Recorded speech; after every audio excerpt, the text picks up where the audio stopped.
This is a series of unintended indiscretions before microphone and camera.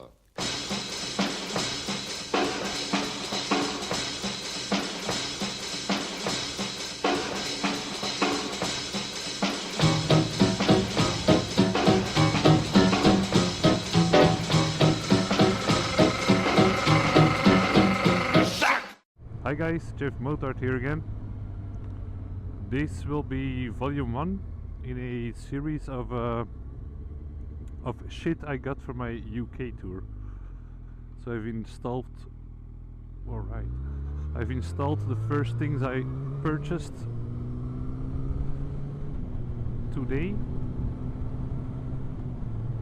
and that is a 12 volt power supply socket, so pretty much the same system as a lighter in a car would use, and a watertight casing for a sat-nav or smartphone or whatever, which can easily come off. And I'm just test driving it now and it all seems to work perfectly. Installing it wasn't that easy, but probably because it was the first time I installed something like that. Working away the wiring was a pain. The wires you see here are actually the power supply of the sat-nav that's in the watertight casing right now. It's a bit long, so I tied it together and shoved it in between there.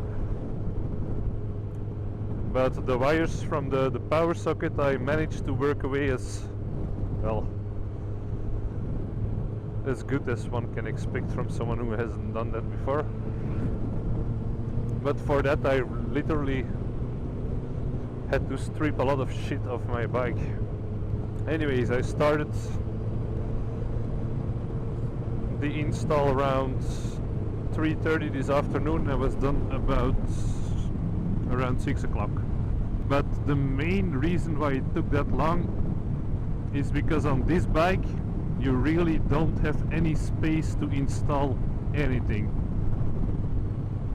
Not even, so I figured I don't have any fairings to cut a hole in and install something like that on.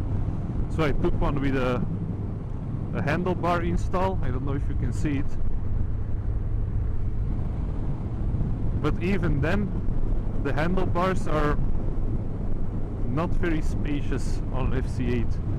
This is actually the center, the exact center, is the only place where I could install the power socket, leaving this as the only space I could possibly install the sat-nav. I must admit that I am a do-it-yourself disaster. You know how they say that some people have 2 left hands? Well, I have 1.5. But this is cool, I have sat-nav, I'm Jeff sat-nav.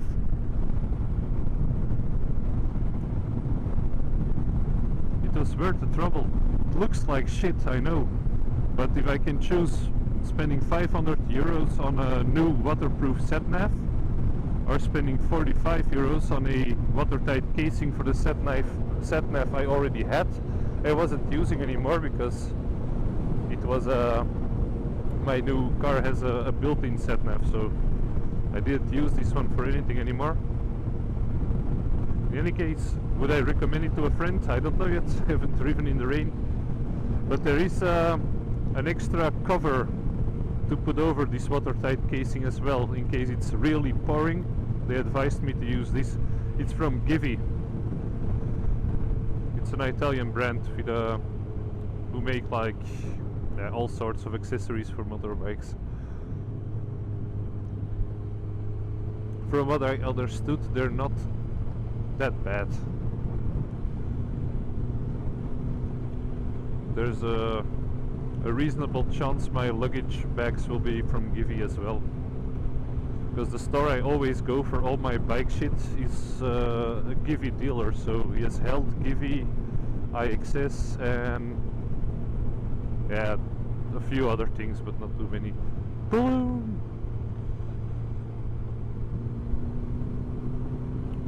Anyways, just on my way to buy cigarettes, and I thought I'd make a little detour to test my sat-nav. And this is the greatest thing. I can actually still, it's in a watertight casing, and I can still use it with my gloves on. Look, boink! How is that? It actually works better in the casing with my gloves on than with my gloves off, you fucking bastard. Only the edges of the screen are a bit of a hassle. And I don't think you should try typing in an address while riding anyway. And that's not gonna work with your gloves on because the keyboard is way too tight for these fat fingers. That's one step that has been done successfully. That's actually the part I looked up against the most, because as I said, I'm a do-it-yourself disaster. I think the do-it-yourself projects I started and finished successfully or completed successfully, I think you can count those on one hand. You can really count those on one hand.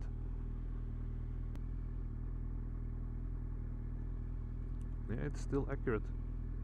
What I did notice, I tried this without the power cord, but the power cord is an antenna as well. It's an auxiliary antenna for the sat-nav, but it has a built-in antenna, so you can use it without power cord.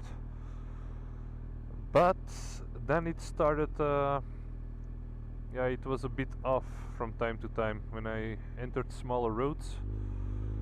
So like the street where I was living, it actually said I was one street further than where I actually was. So yeah, I guess the watertight casing does disturb the GPS signal somewhat, because normally that sat-nav works perfectly without the auxiliary antenna. But anyways, I have the antenna, I have the power supply, the battery is shit anyways. It will last you about an hour and 50 minutes, the battery.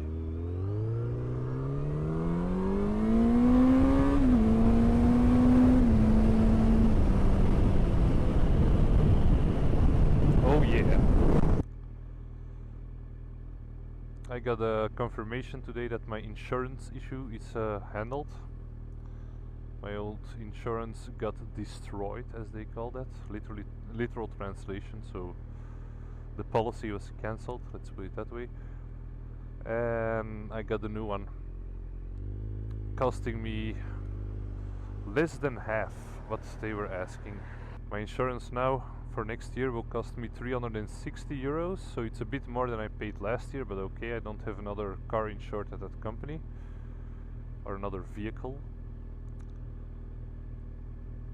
And yeah, what they were trying, I told you a couple of videos ago, what they were trying to get me to pay was 957 euros. You can have quite a car with full insurance coverage for far less than 900, and it's so ridiculous.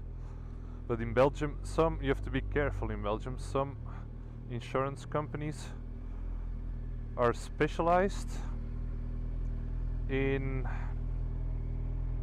motorcycles and some rather don't insure motorcycles, and apparently the one I was with before rather does not insure motorcycles. So now we know. I'm just going to my favorite neighborhood night shop for some cigarettes, and I'll check you guys later, I suppose. Thanks for watching again. Bye.